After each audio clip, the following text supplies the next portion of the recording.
Well, welcome everybody. Somebody has raised the point, are you content to be on the film or not? Or what do you want? We've got three committees that established start. Are you bothered? Okay. Your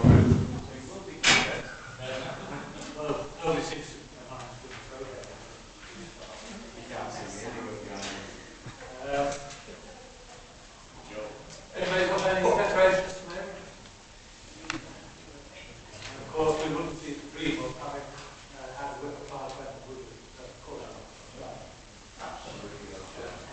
Are you agreed with the minutes of meeting held on 30th of January and 40th?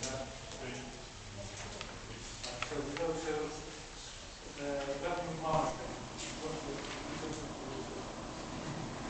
All right. Thank you. This report shows you the progress that's been made over the months. We started off, if you remember, with an overspend of 17 million. In fact, you'll notice that we've added £1 million to the costs of adults because of the recent renegotiation. So in fact, we had an underlying overspend of 18 million. And the fact that we managed to get it down to about just over 7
And looking at the booklet that's on the website, because you can go to the booklet on the website, which is a bit on the post this year, because of the cost of it. It's very difficult to know in what areas the council itself is actually spending, because the charts and the booklet on the website are very general.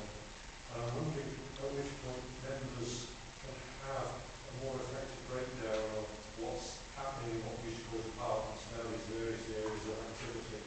As to whether we can have something we can work from, so we know what's actually happening in the areas. The first stepping up point is to get a budget book to you, which is going to be much more detailed and show 3 years of the budgets, not only next year but the following 2 years. And we hope to have that done certainly by the middle of April. It's a draft form which is going to chief officers this week. And that will not only include that data, but also the accompanying supporting documents which will aid you in terms of being able to refer to it when you go to the next budget round, the sort of things you should be expecting to see and compare. I'm always aware that when people say it's on a website, often it is, but the links have disappeared. So it sort of becomes unavailable. So that's the first thing. Part of that process is using that to train the officers in budget management, which is going to be set from the level. So all of the managers will be put through a shooting. So the collaborators like cleansed and free of fleas and all that sort of bad habits and scratching and all that sort of thing. We want to also then have aids that are available on the record form. We did do a budget training session about 3 to 4 weeks ago, which about 10 members turned up to.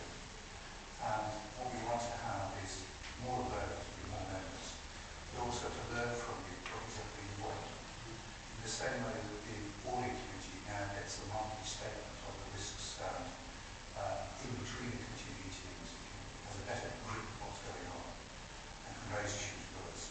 So we would like to both formally report in a better way, but also informally, if those issues of detail we'd like to see on some sort of balance scorecard or something like that. I'm happy to give way to a new member who's very keen to make his presence felt on the council. Okay, Rob. Thank you. Chair, could you clarify what will happen with the council and taking action from this year?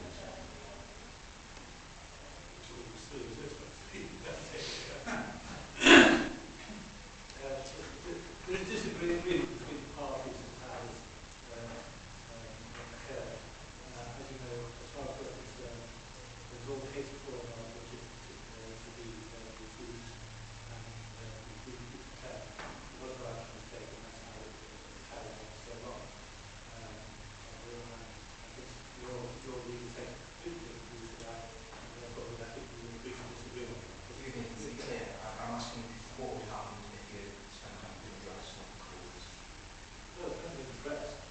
They would council would have to be tackled because unless we wanted to go to a very high council tax increase, there would be a need of referendum which would exceed the amount we have gone for, or it would there would be a tax increase. So was there a legal obligation, for example, for the expense to be addressed, or was it very best practice that should be addressed? Well, it's best practice to sustain them, not necessarily sustain them. But I think the legal thing would only arise if you were set in a budget which didn't balance. Could I also ask that that be clarified?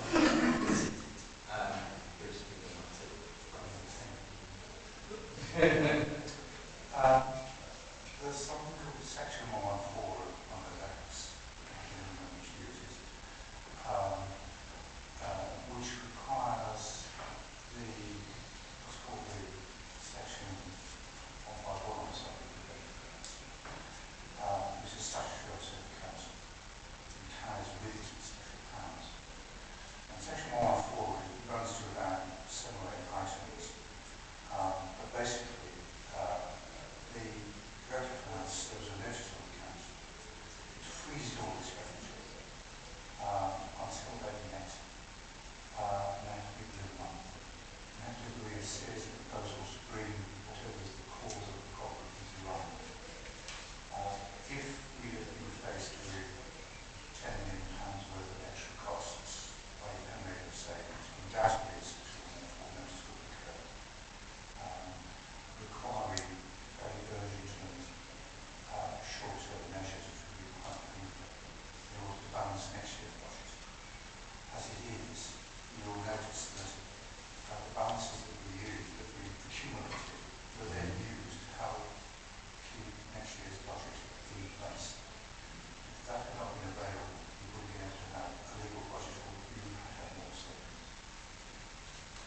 to go back, go back to the things that members like to know. We have had in the past, over many years, the report on revenues, incomes and benefits. And we haven't had it for a bit, or we've just got so many other exciting things to do and second budget to solve. The report on revenues, income and benefits always had a report on income which covered a range of things. And in this report, there's all those things that are usually a concern of like so income from sports centres, golf courses, burials and all that touched on. But we could do with a table, a simple report like we used to have, which keeps those clear areas so we can see what the actual situation is. This year we're going to have more realistic budgets, is what we're told, with more realistic income targets. So once we have this new sense of realism, we can perhaps have a table that says how we're on target with the new realistic targets. At the last cabinet meeting, there was a report on it, which was performed on setting the charge for the coming year. So there has been some work done. You're right, we have reviewed and given us an overview of income where it sits in the process, but we'll look at that in a minute. Stuart, in terms of adults and children, obviously, graphic news presents they're going on the stretches for a number of years. What sorts of thought do you use when they're going to those budgets going forward? One of the things we've done is we've armed ourselves with one of the country's leading experts on adult finance, Paul Cook. We found him sort of living in Ireland, and just returned from essential Ireland, where he very finance. He's put in place, as you'll see when you see the report on debts, a series of proposals to try and ensure that we find savings that people are there that are being taken to use. I'll give you an example. Is the case that there are some work that we do with the National Health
reminding chief officers of that, because things are a little tight in this year's budget.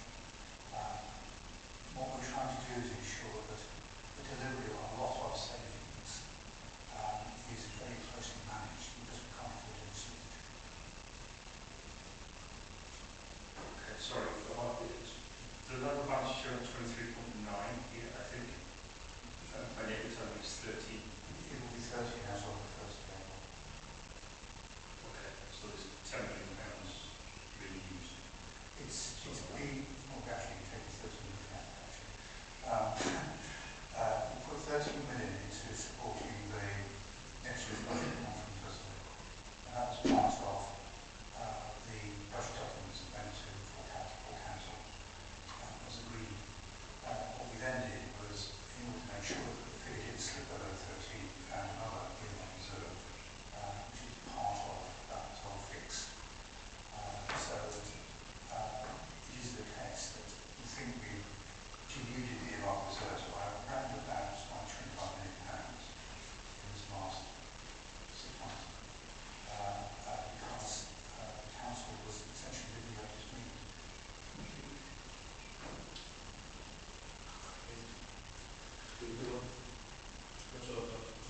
Okay, and that's the consideration. Anybody else like that? Next item is gifts and hospitality and conflict of interest. Tony Williams. Welcome to this item.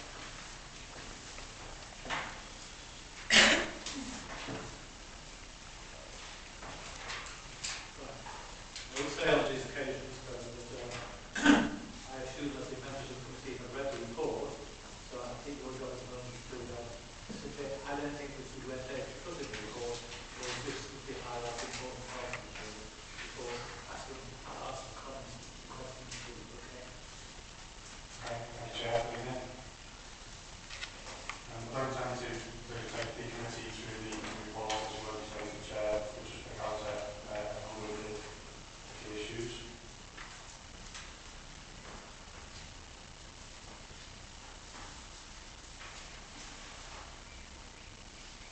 You'll be aware that the 19th September 2012 Audit and Risk Management Committee considered a report by the District Auditor on gifts and hospitality and conflict of interests. And the District Auditor's report indicated that although the council procedures were found to be generally adequate, testing then identified a high instance of non-compliance with the following incomplete recording of both gifts and hospitality and declarations of conflict of interest. And a number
various different instances of what failed and what the different reviews have highlighted.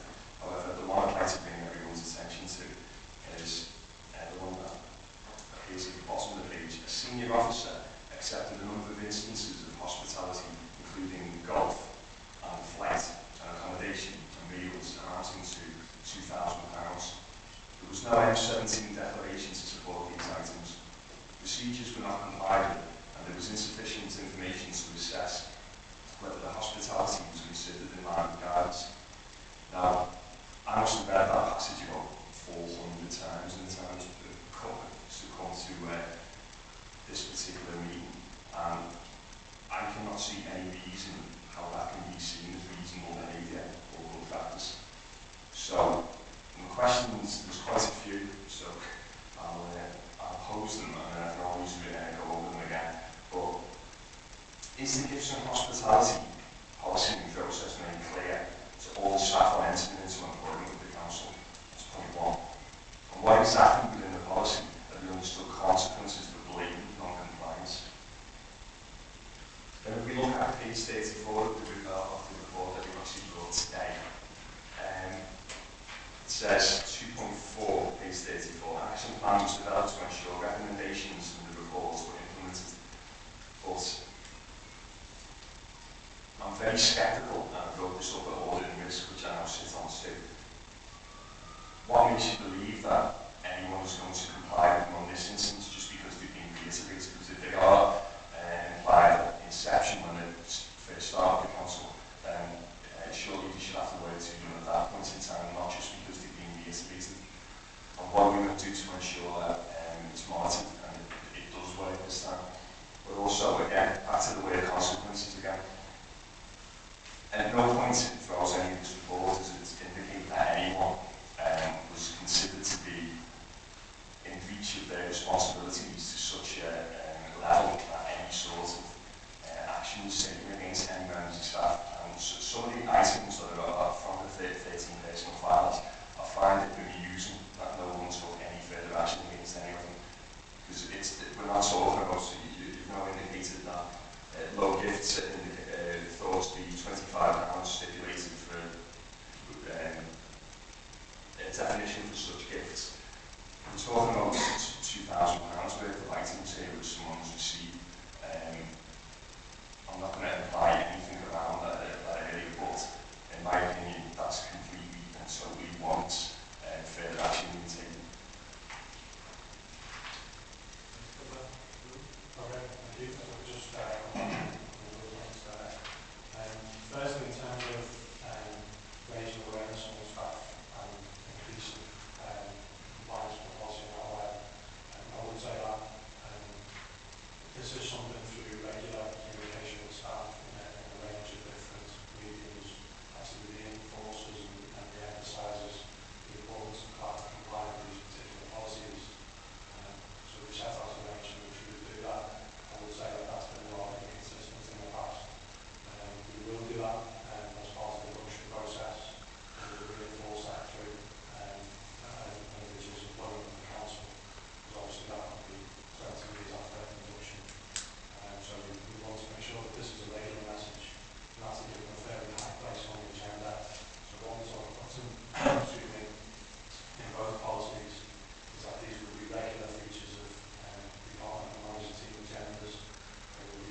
point is that non-compliance needs to be backed up with some sort of actual action, because you just become too frustrated. Otherwise, there's no point in having a policy at all if nothing comes from it when there is non-compliance. And if by reiterating it, that actually means we're going to tighten up on that as well, yes, it's going to work, but again, it needs to be reviewed and needs to come back probably towards the risk more than ever before, to ensure that there isn't 60% should be no percentage of non-compliance. It's that important, and then it needs to get fed back toward the risk for more scrutiny, I think, to ensure that it is working. Otherwise, we need to go away again and look at something else. Yes, can I just, before you have my question there, so this is one of those situations where you put it on the same subject as two committees, something which perhaps needs addressing in the future itself. But I think we look at the procedures, the investigations that are taking place, and the proposals to deal with any matters that have arisen. Those are contained in this report. I think I would have thought very much for the audit and the risk department to actually investigate any departures from the policy or things that have gone wrong, and to deal with any individual matters. I would have thought was part of the audit of this committee rather than here. Chair, are we able to ask what typically in the last model what would happen when the parties in the procedure? That's the one you say. Yeah, but good. Yes, under the policy, I don't think it is as explicit as it is now that disciplinary action will potentially follow. But it was possible for the council or to take disciplinary action if there was a clear breach of policy. As I say, just don't think it was explicitly set out that it's now that as a consequence of non-operation. Good. Can I just ask you, how often declarations orders? I can't answer that actually in terms of knowing exactly. Certainly in my time here, I think there's been one full scale audit. I think in the just bear with me a second. In the district audit report, it talks about previous talks about a summary of internal audit where over a period of time, so there was Gibson Hospitality for the Department of Health and Social Services in January 2012, Gibson Hospitality Authority Wide, again January 2012, Raw HR Asset Management in February 2012, and then a Chief Officer in April 2012. So it looks like it's very regularly, but I don't know whether there's a specific timetable. Thank you. I think unless these things are regularly ordered, there may be a case of maybe digressions that go to light. I think maybe committee will want to recommend that these things are consulted at least once a year. Yeah, I'd be happy with that. But also, that may be sent to the audit committee as well. And perhaps we could also ask them whether any action is proposed about the particular case of the road. Just outside. Both policies do have new sections around monitoring and compliance. So they just set those out for committee that each director and the service should maintain a register of conflict of interests, declarations and receipt, and an annual return will be produced and reported to cabinet. Head of HR or AD in consultation with the monitoring officer will collate and departmental returns and produce a report to the council's cabinet on an annual basis. This report will be in the public domain with individuals' details redacted as appropriate. All completed forms relating to both policies must be sent to due resources to collect personal files. Again, that's a stipulation that we didn't have after 3 years before. Chair, the Director of Finance on Health, I think, comes under him, but the audit, I think, on health, the audit schedule is done on the issue of risk, and perhaps it was seen as of not risk,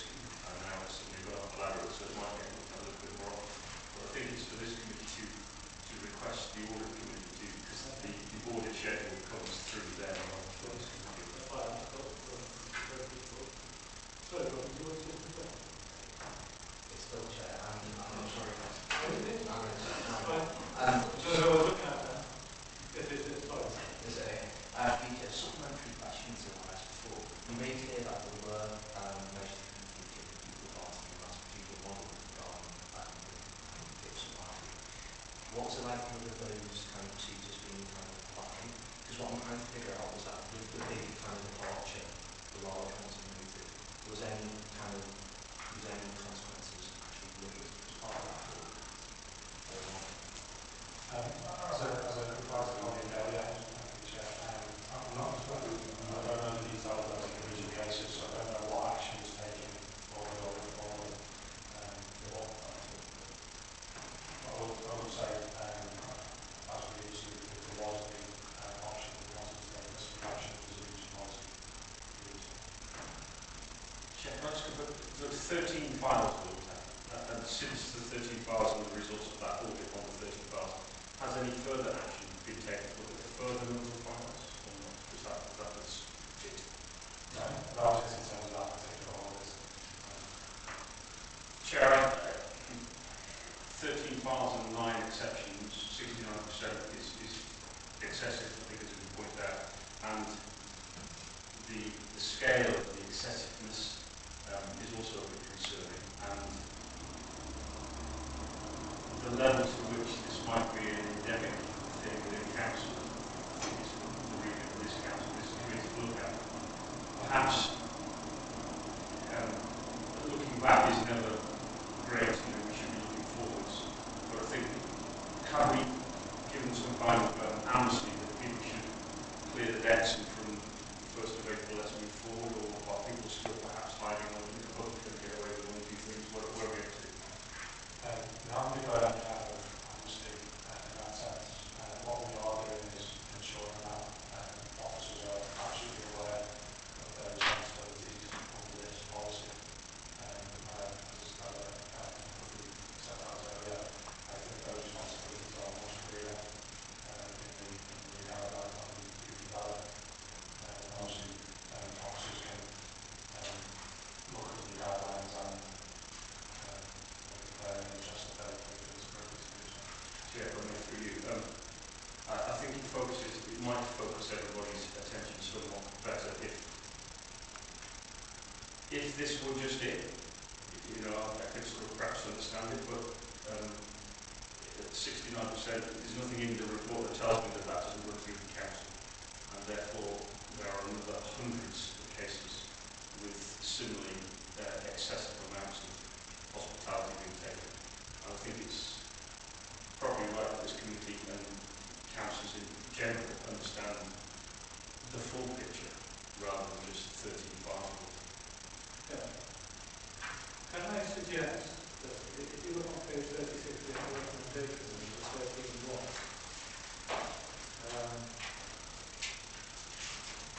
that recommendation as it is okay, but I think we have to add to it. And that we recommend the Executive Audit Committee, which is responsible for setting the frequency and the types of audits to be carried out, should give a high priority to this. In order to see that the new systems are working, and that the incidence has been greatly reduced, if not eradicated. But for my part, I think we should basically have a report on the particular case that was highlighted.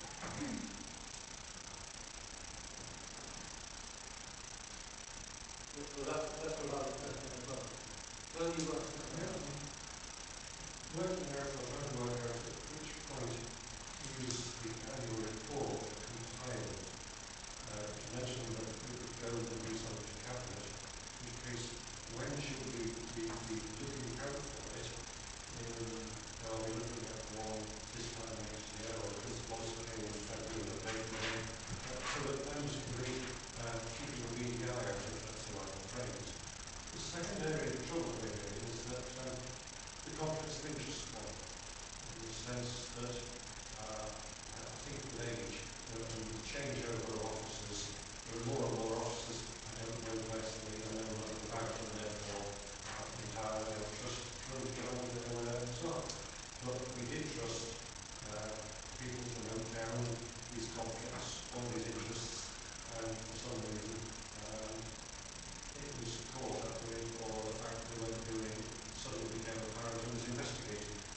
So much depends on the combination of trust and sanctions and whatever. So I'm trying to work out how we know that perhaps you could rehearse this conflicts policy for me. You have Officer X who has a very good friend or a spouse or some relative who might be involved in a business which the council might have some contractual relationship. So alarm bells ring and Officer X, being a wonderful person, says, people might think that because I know so-and-so, I ought to make sure that I declare that I know so-and-so in case anything to do with that company, that business, that supplier drops the call. So there's an alarm bell ringing in the mind of a dedicated person. What I'm trying to work out is policy says alarm bells should ring and people should do all the right things. How do we know if the alarm bells didn't ring in this officer's mind and they didn't see the red alarms or didn't see the risks? It all comes back to risk and judgment. There's a great tradition of right, I'm going to be scrupulously independent. People might think there's something about this. I have to know this is Smith, Strauss, Bolt, or whatever it might be. Writing these things down and being aware to it. And clearly the code says people have got to be aware to it. But if people are so minded that, passing conversation or anything that might be alleged don't get recorded or a clear conflict isn't recorded, then they're ready for hiding. Right, there's such a long explanation. You get the drift. I was with you to the death. Do you want to reply on that and then I'll bring you into If I could, Chair, just what we have done in the conflict of interest policy is set out some examples of what that would be. Also, it's clear in the policy that if there's any doubt, it would be within the officer's interest to declare it. And then a manager or more senior officer could then take a view on whether there is a conflict of interest, if it's within the officer's control, and what risk assessment then needs to be taken in relation to the matter itself. So again, we've got a lot more guidance in there to assist people to come to that judgment call, as you say, as to what should be declared and what may not need to be. Okay, Stu. Thank you, Chair. I'm quite happy to support your amendments. However, I'm a bit wary about the danger in that area of personalising this by singling out one particular officer, because everybody loves at 13 files, we've got others, or that sort of thing. So I'm quite happy for us to recommend that the board committee place a higher priority on looking at this matter. However, I think in other cases, I think probably more relevance to the employment. Well, I suppose from procedural point of view, that's right.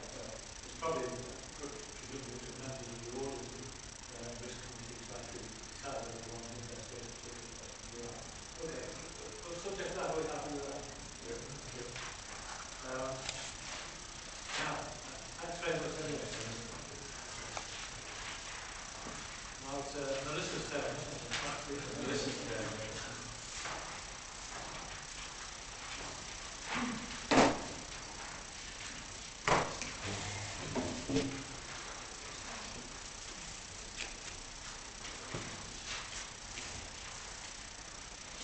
Good evening. I'm very cold. But she's already telling me it's not just cold. Would you like me to go through the report? Or Well, again, I'm assuming that people have already read the report, but whether there's something you wanted to add to it, or otherwise. Thank you, Chair. Well, nothing particularly to add, just to kind of highlight, as I'm sure you're all already aware, that member training in Wirral Council is steered by an all-party group, the Member Training Steering Group. The training programme that's in place has some new elements to it that have come about from recommendations from the Improvement Board. They've been supported by the group. We've also used members' personal development plans to inform the programme for 2013-14. That's how a programme should be developed, really. It comes from the needs of the individuals and it's built up around that. I included in the report just some of the detail from the improvement plan around some of the specific priorities